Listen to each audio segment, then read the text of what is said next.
Hello everyone. So one thing we can look at in the gym that is exceedingly more prevalent and common is getting either tightness right in the hip flexor area by the iliacus or lower back pain while doing leg raises. And whether you're doing hanging leg raises or leg raises on the actual forearm pads, it's all synonymous and can create these issues.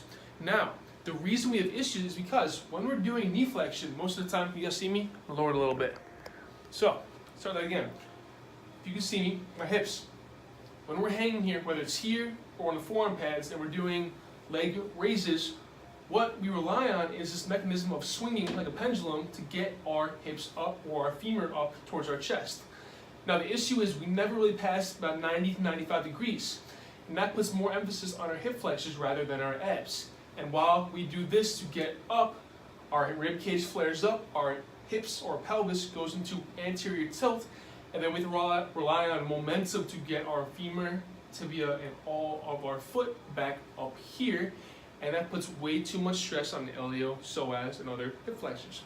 Now, when we're doing that, what we can do instead is, especially during the forearm padded leg raises, we need to tilt our pelvis and press the lower back into the pad. This way our abs are engaged. Now, what you're going to do, and I'll move out a little bit, we're going to actually keep our legs out in front of us. Instead of relying on swinging back here to getting up here into hip flexion, we're going to keep the tilt, posterior tilt of the pelvis, breathing equally through our rib cage and abs using your diaphragm. And as we breathe in, we're going to actually bring it up right here and point down. This way, we keep the same energy in the pelvis without relying on our hip flexors to come up and fatigue our iliopsoas too early. This puts all the emphasis on our abs 99% of the time. If you have issues, then relax. Wait a few days. I'm not saying this is a quick fix, that if you have pain the same day and then try this again, you will have pain still. It's all in context, it's all individualistic. Now, wait 3 or 4 days, go back, tilt the pelvis, learn to breathe when you do the work on the way up, and stop relying on just your hip flexors.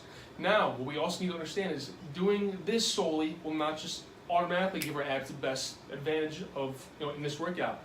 We need to get past this, pelvic height and bring our knees up, because that's where our pelvis will help us get up here and allow us to activate even more abs.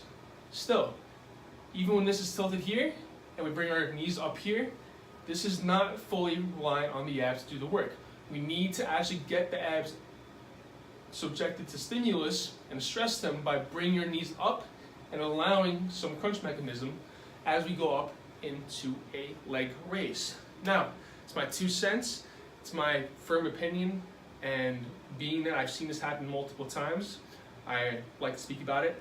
So if anyone has their 2 cents on this or likes to add or would like to add some advice to this, please comment or message me. I would love to hear.